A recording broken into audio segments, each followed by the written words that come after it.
Wow! Gagaling ng mga performers natin for today. Wow! Galing naman ng dalawang to. Galing, oh. Oh, tama na, tama na. Palapakan niyo po. Jonas and Angel. Performer number 3, Love Wins Duo. Wow.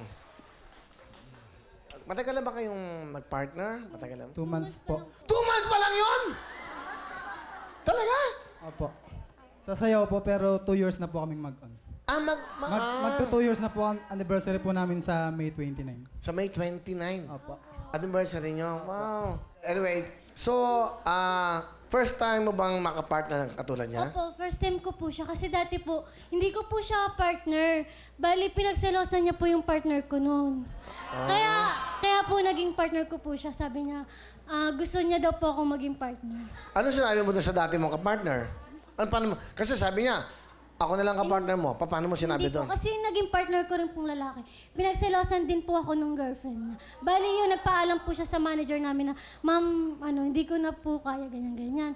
Na maghanap na daw po ako ng bago kong partner. Oo. Kaya yun po, nagbuo po kami. Kaya po naging love wins kasi nanalo yung pagmamahal. Yun ba? So, siya na ba ang babae sa buhay mo? Siya na ba? Opo. Daw, we. Kasi marami na din po kami napagdaanan na ano po, minsan po kung saan na po kami natutulog dalawa. Para lang po makapag-practice po. So, talaga nag-try kayo. Kumbaga, may mga pinagdaanan kayo. Opo. Yung bang, again. Tsaka po, itong talent na to para po sa magulang po namin. Hindi lang po para sumikat lang po kami, kundi ito po, nagsakripisyo po kami para sa pamilya po namin. Lalo na rin po sa akin po, sa mama ko, sa mga kapatid ko po. Kasi sila po, umaasa po sila sa akin. Kaya po sobrang, yung sayaw po namin, nandito po talaga siya. Hindi po yung pagyayabang po. Kaya sobrang proud po ako na naging partner ko po siya. Ayun po. Ano mensahe mo sa ano mo, nanay mo? I'm sure, nanonood ngayon yun. Nga, Ma, para sa iyo itong ginagawa ko, Ma. Hindi ka na po maghihirap dun sa bansa, sa ibang bansa po, na kumakain ka po dyan na kahit panis para po sa amin. Ma, pag nanalo po ako, hindi ka na po aalis ng bansa.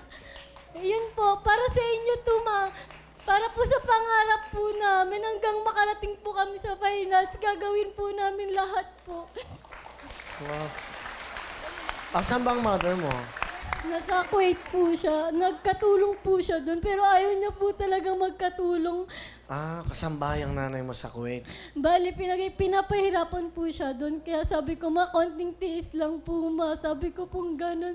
Kaya po, yung may mga magulang po na sa ibang bansa, hindi po maganda rin yung iba yung napupuntahan po nilang na amo po.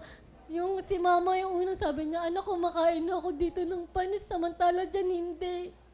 Kaya dun po ako naiyak kay mama kasi kaming mga anak niya dito, alam po namin maganda po yung buhay niya dun, pero hindi po pala. Kaya hindi niya po ito napapanood eh. Sabi ni mama, anak, videohan mo na lang yan. Tapos panood mo na lang sa akin, send mo na lang sa Facebook. Sabi niya pong ganun. Kaya Ma, para sa iyo to. Pati rin po sa mga kapatid ko po, na gusto ko maging proud po sila sa ate niya. Sa ate po nila. Wow. Kaya pala yung pag-perform nyo, talagang mararamdaman namin talagang galing sa mga puso nyo. Anyway, alam mo, importante yung pagpapractice. Dito pala nagsisimula ang inyong kompetisyon, yung paglalaban-laban sa mga talento nyo. Huwag kayong titigil. Simula pa lang to. Salamat, opo. Okay ha? Okay lang kayo? Opo.